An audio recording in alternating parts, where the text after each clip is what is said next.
Hi, good morning everyone. Ayan, my name po is Maricel Velasco from MGI Company. Ngayong araw na to is October 12, 2022. Nandito kami sa bahay ni Sir Bart. Ayan. Anong full name niyo, sir? Bart Maling. Bart Manning. Ayan. Isa po siya sa natulungan ng ating Ion Spec Medical Eyewear. Siya po dati ay bulag. Ayan, dahil po sa diabetic, 4 years po siyang bulag. Pero ngayon po is nakakalakad na po siya ng normal. Yan, hindi na po siya talaga bulag ngayon. Malinaw na po yung kanyang paningin. Alamin po natin yung nangyari sa kanya dati, ha? Kasi dati talaga hindi siya nakakalakad ng maayos. Ayan. Pero ngayon, nung luminaw yung kanyang mata, ayan, naibalik yung linaw ng kanyang mata, okay na po yung lahat ng bagay sa kanya. Alamin po natin ngayon kay sir. So, yung pinagamit ka namin ng salamin, di ba sa isang presentation yun, ano po yung nangyari nung unang paggamit sa inyo ng salamin? Yung unang paggamit kasi, nung pinahiram ako ni Ate Milet, si Ate Milet ang nag-invite sa akin para ng salamin.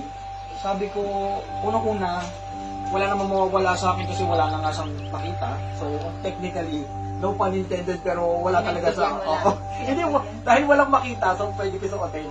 So, during na pag-aantay ng habang nagle-lecture si Pastor ng time na yon, sabi ko, after kung makakita, tinanong ako ni Ate Milet kung ano daw naramdaman ko. Sabi ko, wala namang iba kasi syempre, madilim, nagpa-PowerPoint presentation. Nung pagbukas ng ilaw, hindi ko na ma-explain ako. Napahawak na ako kay Ate Milet. Umiyak na ako. Iyak-tawa ako doon sa lugar. Sabi ko kasi hindi ko siya ma-explain.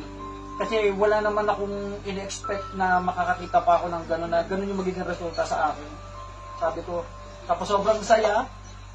Basta ang ginawa pa sa akin noon, pinag-test. Hindi lang kasi yung paglalakad yung mahirap. Buong buhay mo. Imagine mo yun, pagigising ka sa umaga. Hindi naman sa pero isang mata na lang gumagana sa'yo eh. So nag-aantay ka na sana makakita. Hindi ka na nag-antay. Actually, hindi ako siya nawalan ng pag-asa, pero wala talaga siyang pag-asa kasi. Sinabi ng doktor na antayin mabulag ang isa para sabay silang operahan. Ayun lang naman ang nangyari doon. So, habang isang mata, ako ay gumagawa po ako ng costume nang nakapikit ang isang mata ko kasi hindi ko kayang pagsabayin gumawa ng costume ng magkasabay sila.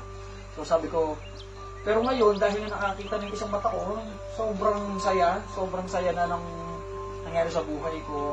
Nung May 4, 2022 lang siya nangyari. So ilang buwan pa lang, sobrang nagbago yung takbo. Sobra. Sa 5 buwan, ang laki-laki ng 5 months na po kayong gumamit na salamin na Ion Spec. Pero nung nandun kayo sa presentation, 1.5 hour, nakakita na talaga yung 1.5 hour lang nakakita siya agad. Oo. Nung una pagsuot mo, malabo talaga kasi wala siyang wala talaga. Wala kasi siyang grado kasi siya yung bulang. So technically wala siyang grado. Hindi siya magagraduhan kasi wala siyang makita. Oo. Tapos, di ba habang ginagamit mo siya, and then 1.5 hour, nung mga 1.5 hour, nagulat ka. Nung talaga nakabasa ka kasi, sobrang nakakagulat. Sobrang gulat kasi, nung habang nakikinig pa ako, hindi ako nakikinig. Kasi nga hindi ako nakikinig talaga. Kasi nga wala nang walang pag-asa.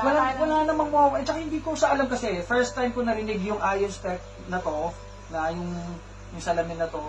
So, sabi ko, wala namang ako narinig na ganyan technology pa. Parang pinagbigyan mo lang ako. Oo, parang gano'n natin. Pero sobrang laki ng pasasalamat ko kasi in-introduce nyo ako sa salamin. So, sabi ko, salamat talaga. So, ayun, yung family ko, mga kapitbahay ko, pinagkukwento ko, mga kaibigan ko, pinagsabihan ko talaga sila. Tapos yung mga interesado, sabi ko sa kanila, kung interesado kayong hindi ko kayo sinasabihan para bumili kayo. Interesado ko kasi baka may mahal kayo sa buhay na gusto nyo makakita. Kasi ayun yung pinaka-importante doon. Kasi, ayoko umiyak. Umiyak lang. Hindi kasi, ito din yung sinare ko dati, sabi ko sa kanila, kapag may tao nagmamalasakit sa'yo, kailangan mo maramdaman yun. Kasi pag naramdaman mong mahal ka, doon lalaki yung pangunawa mo sa mundo. Na hindi, kasi nung time na yun, sabi ko sa iyo, nung bulag ako, sobrang down ang buong buhay ko dahil dyan. Kasi nga, basta. Umiyak. Tuloy na iyak ako. Naalala ko na naman. Kasi yung hirap na dinaanan mo.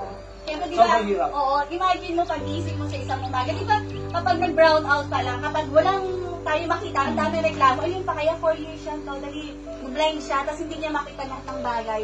Sabi nga niya, hindi maglagay ng tubig sa baso, hindi sumishoot, kasi nga hindi niya makita. Imagine, tapos ngayon, in just 1.5 hour, okay siya, nakakita lahat hanggang 5 months ngayon, 5 months na po siyang gumagamit ng iron spec, talagang okay na po siya. Ngayon, hindi na siya na-operahan, di ba? Sabi ng doktor, antayin mabulag ulit yung isa, tapos para operahan. Pero sa kalooban po ng Lord, hindi na yun inantay yung isang mabulag. Talagang nakorek po yung isa kanyang mata. Dahil po sa ating Iron Spec Medical. Kapasalamat ako sa inyo lahat. Salamat.